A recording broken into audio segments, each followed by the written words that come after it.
Olá, seja bem-vinda, seja bem-vindo ao canal Voz Batista Brasil, esse canal que tem por objetivo tratar de assuntos ligados ao mundo batista, ao mundo evangélico, à cidade, ao estado, ao país, ao mundo, pela ótica de um batista. Os batistas, ninguém pode falar em nome dos batistas. O presidente da Convenção Batista Brasileira pode falar em nome da Convenção Batista Brasileira dentro de determinada regulamentação, não é de qualquer maneira. Ninguém pode falar em nome dos batistas. E ninguém pode falar em nome das igrejas batistas. E ninguém pode falar em nome das convenções batistas. Você diz que negócio complicado, é assim mesmo. Porque os batistas defendem a liberdade de pensamento, o sacerdócio individual de cada crente, e, portanto, cada crente tem sua responsabilidade diante de Deus e diante da sociedade. Ele faz parte de uma igreja, e por fazer parte de uma igreja, com esse princípio de liberdade de consciência, de sacerdócio individual, a igreja tem um modelo democrático.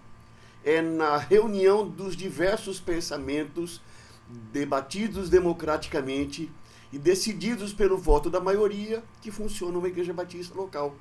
E essa igreja tem a liberdade de se filiar a uma convenção ou não. Ela é uma unidade autônoma, não é? E a convenção não existe para controlar as igrejas, para controlar o pensamento das igrejas. Ela existe para fomentar a cooperação.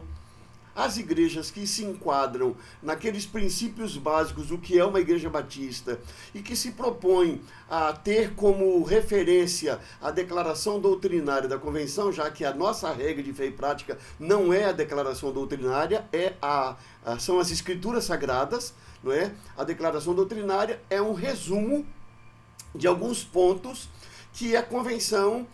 quando eu falo a convenção, não o CNPJ, mas o povo, as igrejas que formam a convenção, entenderam que seriam princípios e doutrinas essenciais para viabilizar a sua cooperação. Então, as igrejas participam para cooperar e não para serem controladas, manipuladas, exploradas por uma liderança que às vezes perde o rumo da sua razão de ser. De vez em quando aparece um líder que tem apetite muito grande pelo poder, que tem apetite muito grande pelo prestígio, que tem alguns amores escondidos pelos palácios, e então ele começa a achar que pode barganhar o voto do povo batista com candidatos, com partidos, com ideologias, e ele se sente feliz porque é recebido na casa de um governador, na casa do presidente e por aí, e ele começa então a achar que ele pode manipular o povo batista. E quando a gente ouve isso, a gente grita, não é? Porque nós sabemos que isso não é da eclesiologia, não é dos princípios dos batistas, tá bem? Então eu falo aqui como um batista e estou agora dando uma contribuição à reforma dos estatutos da convenção. Estou trazendo isso aqui a público porque o que tem acontecido é como aconteceu na reunião do Conselho da Convenção. Chegamos para a reunião do Conselho, a última reunião, e faltando, os assuntos foram acontecendo, e quando faltava 8 minutos para o assunto, o estatuto entrar na pauta, as pessoas receberam no seu WhatsApp uma cópia. Foi justificado da dificuldade, porque não tinha terminado o material, mas como é que você pode receber com 8 minutos e pode ponderar, e pode ter cabeça para analisar as implicações e dar o seu voto recomendando aquela reforma? Então, a mesma coisa provavelmente vai acontecer na Assembleia. Você vai receber, quando chegar no dia da Assembleia, faltando 2 dias, 1 dia talvez, você receba uma cópia dizendo assim: amanhã você vai para a Assembleia que a reforma vai ser feita e, portanto, lá na hora a gente lê, você pensa, decide e vota a favor ou contra. Não vai sair coisa boa. Então, nós tomamos aqui a iniciativa, aproveitando a abertura, e eu agradeço a Comissão de Reforma de Estatuto, que deu abertura para sugestões, redigi uma proposta alternativa, encaminhei à comissão e estou aqui explicando as mudanças para quem vai participar da reunião quiser ouvir, saber qual é a alternativa e pode se posicionar melhor no plenário, se a comissão vai acatar essa proposta ou não, se essa proposta vai entrar em debate ou não. Isso deixa de ser uma preocupação, é uma expectativa minha, até porque eu não ando mais com muitas expectativas, né? Não tenho assim tantas expectativas com o sistema tema.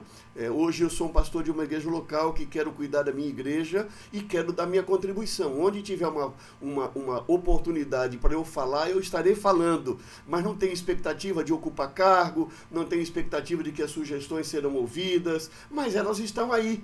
Elas estão aí para que quem quiser ouvir possa pensar, tá bem? Então, hoje aqui nós temos a Secretaria-Geral. A Secretaria-Geral, ela aqui agora, ela tem uma diferença entre Secretaria-Geral e Secretário-Geral. Não é só uma questão de gênero, não é? A Secretaria é a organização. A Secretaria, ela é administrada debaixo do CNPJ geral da Convenção. Ela tem diversos setores internamente. A Secretaria tem a área de educação cristã, tem a área de comunicação, tem a área de missões estaduais, tem a área de administração. Essas 4 áreas fazem parte da Secretaria-Geral.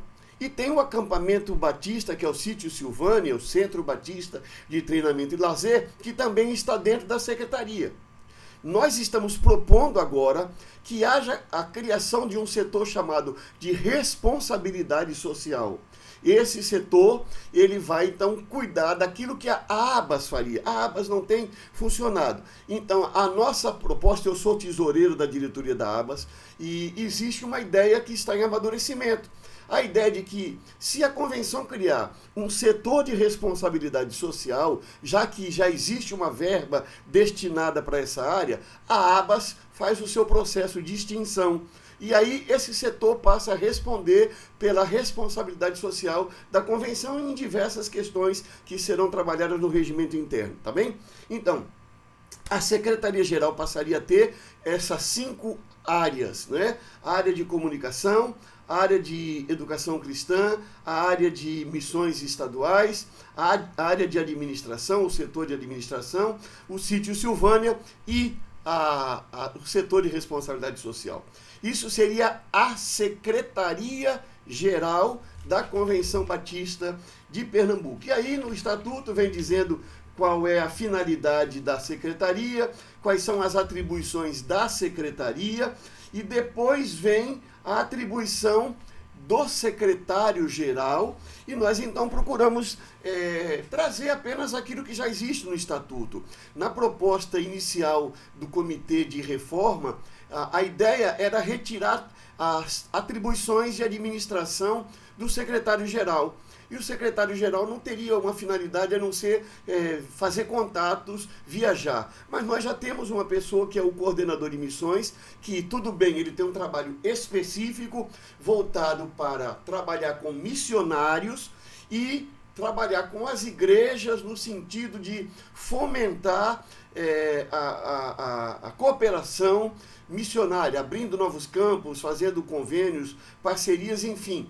Mas se você tira do executivo, o diretor-geral, as atribuições de administração, a secretaria fica sem cabeça que vai sem coordenação, e ficaria com o presidente. Mas o presidente pode ser eleito de Petrolina, pode ser eleito de qualquer canto do estado.